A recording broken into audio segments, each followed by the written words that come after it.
دارن کسانی که نماز جمعه شرکت میکنند ولی در نمازهای پنجگانه نیستند و یا حتی در خانه هم نمیخوانند و یا اگر میخوانند متفرقه میخوانند، گاهی میخوانند و گاهی نمیخوانند، در حالی که رسول الله صلی الله علیه و سلم فرمود اگر کل خانواده شما قتل عام بشوند، همه خانوادتون پدر، مادر، زن، فرزند از دم قتل عام بشوند، این بهتر از این است که نمازی از شما فوت بشود. این فرمایش کفایت نیست؟ یک ضرر مختصری در رابطه با خانواده به آدم برسه، آدم چطور پریشان میشه؟ چقدر غیر قابل تحمل هست و چقدر سنگین است. این اصل نماز است. شما نگاه بکنید در رابطه با جزئیات نماز، مسئله مثل رد شدن جلوی نمازگزار، کسی نماز را شروع کرده، دیگری بی‌توجهی میکند، از جلوی نمازش رد میشه. رسول صلی الله علیه و سلم روایت میشود از او و راوی نقل میکند که فرمود اگر 40، راوی میفرماید من نفهمیدم و یادم نیست که این 40 روز بود، 40 ماه بود، 40 سال بود، 40 چی فرمایش فرمود یاد من نیست. فرمود اگر 40 یکی از شما مجبور بود که بایستد، بهتر از این بود که از جلو نمازگزار رد بشود و نماز او را دچار اختلال بکند. یکی از مصیبت هایی که بر سر ما آمده است این است که ما ادعای مسلمانی داریم، لکن مهمترین علامت آن و اساسی ترین آرم آن که نماز است در ما ضعف پیدا کرده. عن ابن مسعود رضی الله تعالی عنه قال، از سیدنا عبدالله ابن مسعود رضی الله عنه و ارضا نقل است، قال سألت رسول الله صلی الله علیه و سلم، از رسول صلی الله علیه و سلم سوال کردم. خوب دقت بکنید برادران و خواهران. سیدنا عبدالله ابن مسعود رضی الله عنه و ارضا نقل میکند که من از رسول الله سوال کردم ای الاعمال افضل، این همه اعمال که وجود دارد کدام یک از اعمال از همه افضل است، از همه پرقیمتتر است؟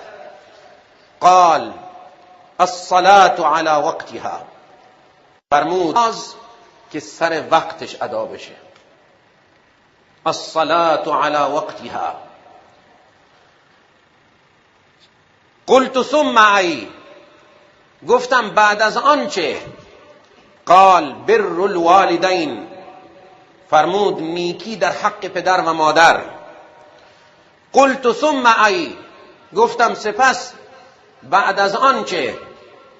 قال الجهاد فی سبیل الله، فرمود جهاد در راه الله، که آدم می رود ممکن هست کشته بشود. نماز بر اول وقت یا نماز سر وقت از احسان به پدر و مادر و جهاد فی سبیل الله رسول الله فرمود افضل است، چیزی که مرتب پیش روی ما هست و ما میتونیم انجامش بدیم. جابر بن عبدالله نقل میکند که میگوید من شنیدم از رسول الله صلی الله علیه و سلم که فرمود ان بین الرجل و بین الشرک والکفر ترک الصلاة، بین شخص و شرک و کفر فقط یک کار وجود دارد و آن این است که نماز را رها بکند. یعنی اگر نماز را کسی رها کرد او وارد شرک و وارد کفر شده، یعنی بی جهت خود را مسلمان می‌داند، کار او تمام است. نماز که از زندگی مسلمان و مؤمن رخت بربست، اسلام و ایمانی نمیماند. ان بین الرجل و الشرک والکفر ترک الصلاة.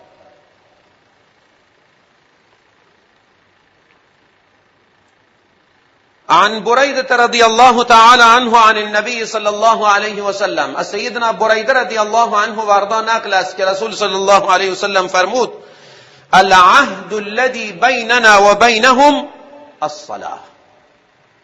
العهد الذي بيننا وبينهم یعنی بین المسلمین والمشرکین، بین المسلمین والکافرین الصلاة. تنها چیزی که حائل است جدا می کند ما را، مؤمنین را و مسلمین را، از مشرکین و کافرین، اون نماز است. فمن ترکها فقد کفر. این فرمایش رسول الله، این حرف عالم نیست، حرف کسی نیست، یک شخصیت عادی چیزی نگفته که فتوا بده. کسی که ترک کرد نماز را، پس به تحقیق که او کافر شد.